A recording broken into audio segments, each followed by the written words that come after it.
Hey, what's up everyone? So we got a few things to talk about today. I've got some updates on some fish, and I've got some troubles that are happening here at the rescue. So let's go ahead and figure out what those are.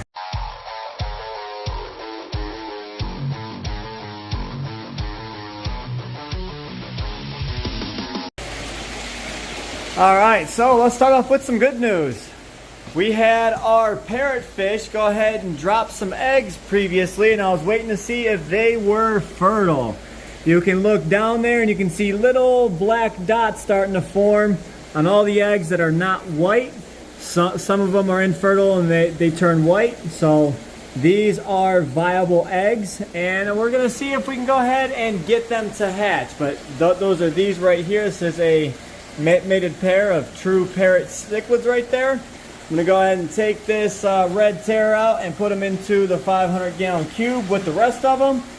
But we also have some new arrivals. We've got this flower horn down here, along with a bunch of beautiful peacocks. So these, once these go through quarantine, these will end up going into the Bellagio tank behind me.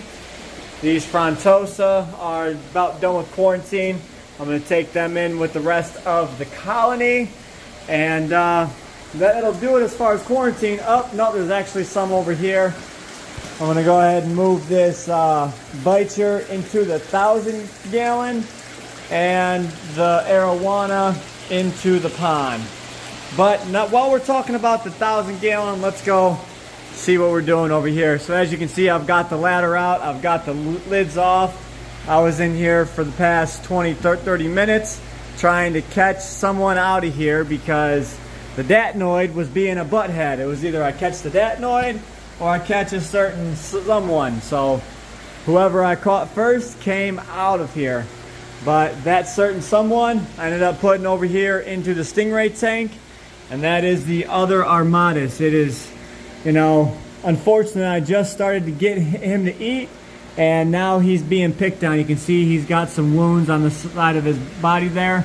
Nothing bad. He'll be healed up in just a few days, but nonetheless, it happened. So I went ahead and brought him out so we can go ahead and get him healed up and not picked on no more. You can see on his other side there too, there's a little bit of some missing scales. The datnoid just kept coming up and pestering him and beating him on his side. I just happened to walk in and see it, and I'm like, wow, you little jerk, why are you doing that? These guys were playing fine for so long, and now that this one starts eating, the datnoid starts being a jerk. I didn't want to take the risk, so we went ahead and moved him. Okay, I've got to get him out without disturbing the eggs. Come on, buddy. Got him.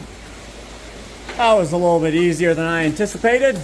Let's go ahead and get him to the 500. All right, here we go, buddy.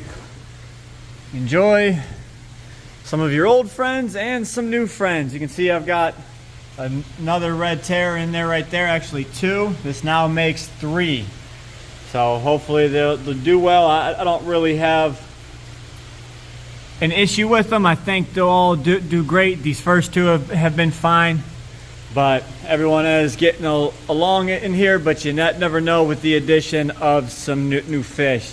But update while I'm over here, these tanks are all looking amazing, and especially this bass tank, the amount of light coming in through the skylights has come down tremendously. I've started scraping the windows. I've still got a little more work to do on them, but nonetheless, it is getting better. You can now see that awesome rock formation again. The bass are all sitting pretty.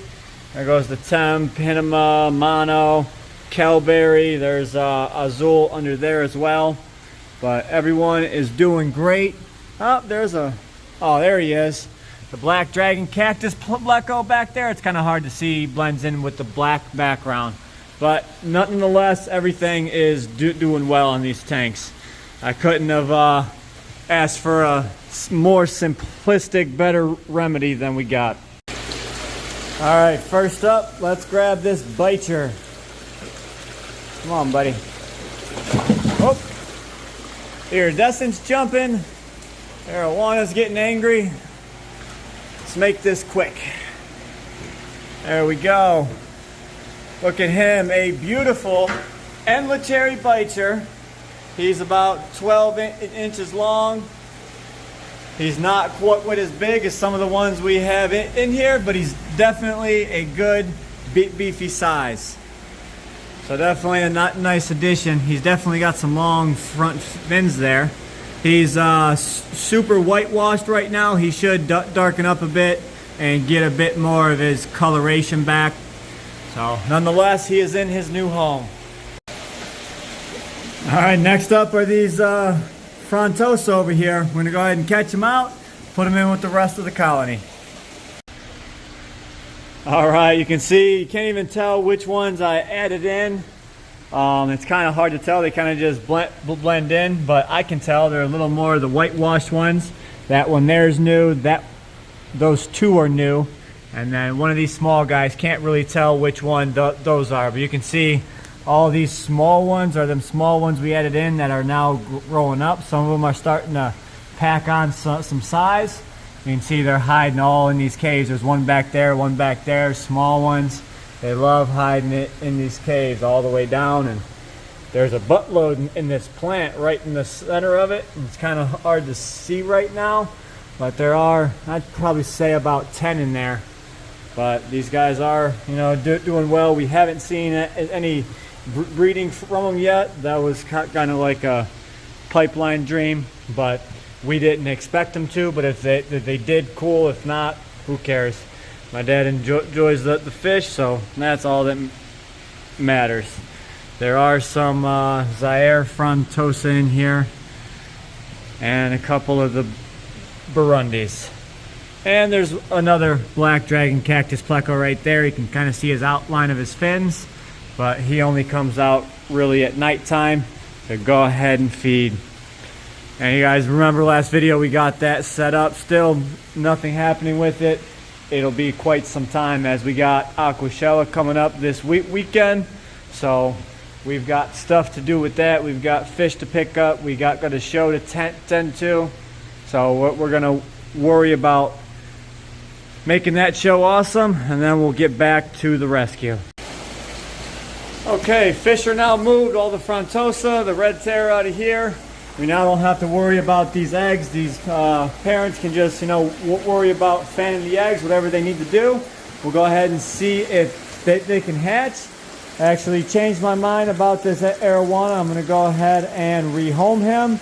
We still have an albino iridescent I want to heal up a bit more before we put him into a proper tank.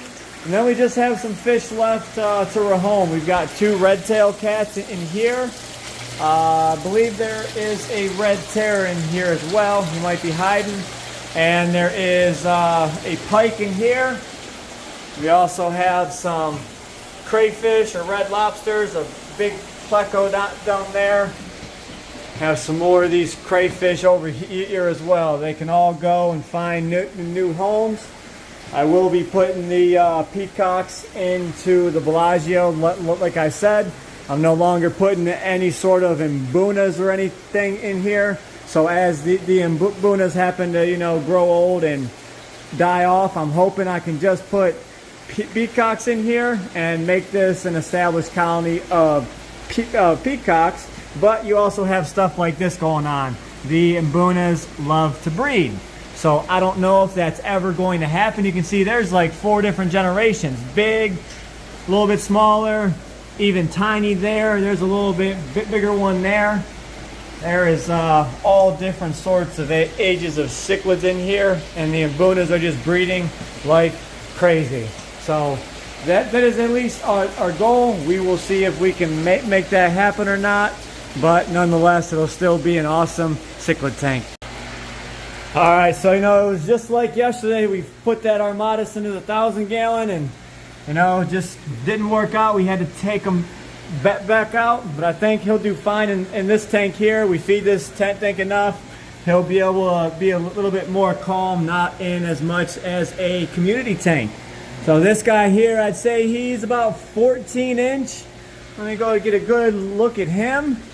Then we come out here. Now look at this Armatus. They are really, really close in size. It is really hard to tell, but I do think the other one still has them a bit on length. This guy has them on girth. But it is fun to watch them grow.